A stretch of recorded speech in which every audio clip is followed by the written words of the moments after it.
Всем привет! Выделяют три группы способностей, необходимых для музыкальной исполнительской деятельности. Это технические способности, это музыкальность и сценические способности. О том, как развить свои технические способности, я рассказываю постоянно. О музыкальности и ее составляющих также на канале есть отдельные видео, поэтому сегодня вновь остановимся на сценических способностях. Если вам интересно, оставайтесь со мной. Итак, сценические способности предполагают наличие 5 психологических состояний: настрой, готовность, активность, выносливость и внимательность. Все эти качества должны в совокупности присутствовать в вас на сцене, продуктивно формироваться в рабочее время и единым коктейлем мобилизировать вас перед выходом на сцену. Вы сами себя заряжаете ими, настраиваетесь, готовитесь морально, подбадриваете всеми способами. Сколько бы вы часов не спали перед этим, сердце ваше стучит быстрее, вы настраиваетесь на выносливость и тотальную внимательность. Музыкант должен быть оптимально разогрет и сосредоточен. Он либо сам вводит себя в такое боевое состояние сценического транса, либо его вводит педагог, родитель. Но исполнитель не должен допускать перегорания до момента выхода на сцену. То есть не нужно вводить себя в транс за неделю и трястись все эти дни. Оптимально пару часов. Нужные и работающие на вас приемы психологической подготовки индивидуальны и приходят с годами. После же вы сможете держать свой эмоциональный фон в ежовых рукавицах самостоятельно и добиваться нужного состояния, когда вам это необходимо. Но для этого нужны годы практики вхождения в нужное состояние перед выступлениями на сцене. Раз на раз приходиться не будет.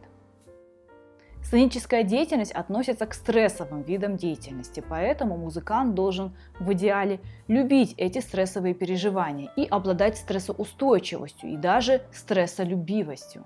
Существует 5 типов реакций на стрессовую ситуацию на сцене. Первый тип – напряженно-суетливый. В стрессовой ситуации человек сковывается, руки его потеют. Может проявляться напряженность действий, внимание сужено. На сцене выдает худшую версию готовности своего репертуара и суетится. Как работать с таким типом реакции? Напряженный тип поддается исправлению в ходе практики, но только со временем. Только постепенно будут совершенствоваться психологические навыки и наработки. Многие действия начнут совершаться автоматически. Оттого появится уверенность и спокойствие, и данный тип реагирования сменится на более продуктивный. Второй тип – трусливый. В стрессовой ситуации впадает в панику, испытывает сильное чувство страха, дрожит, иногда руки, иногда ноги, иногда всем телом. Проявляет комплекс реакций по животному принципу – закрыть глаза, затаить дыхание, чтобы хищник не приметил. Таким образом, трусливый тип реагирования связан с любыми проявлениями страха на сцене. Исполнитель начинает суетиться, ошибаться, вести себя не совсем адекватно на сцене, повторять одно и то же место в произведении и так далее. Бывают случаи, когда исполнитель даже покидает сцену, убегает или, оставаясь на месте, начинает дрожать от страха, нередко от страха наказания. При обнаружении трусливого типа реагирования важно понять его первопричины. Уверен ли исполнитель в себе прежде всего как личность, а уже после и как музыкант. Ну и работать с такой реакцией очень тяжело. Третий тип – тормозной. Проявляет заторможенность действий. На сцене его движения замедляются. Его реакция притупляется. Человек как бы находится в ситуации замедленной съемки. На сцене также выдает худшую версию готовности своего репертуара.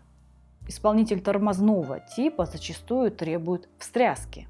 Для продуктивной деятельности такому человеку необходим хороший запас уверенности в прочности знаний и навыков.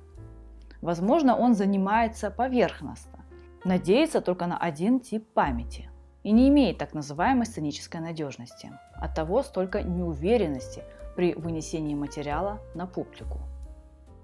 Четвертый тип – агрессивный. Такой исполнитель теряет на сцене контроль над собой, проявляет агрессию. Агрессивная реакция свидетельствует лишь об отсутствии эмоциональной культуры. Никак иначе. Работать с таким типом тоже очень тяжело. Пятый тип – прогрессивный. В стрессовой ситуации у него улучшаются показатели деятельности. появляется боевой задор. Стресс в данном случае становится активизирующим толчком для мобилизации скрытой эмоциональной силы и творческого подъема.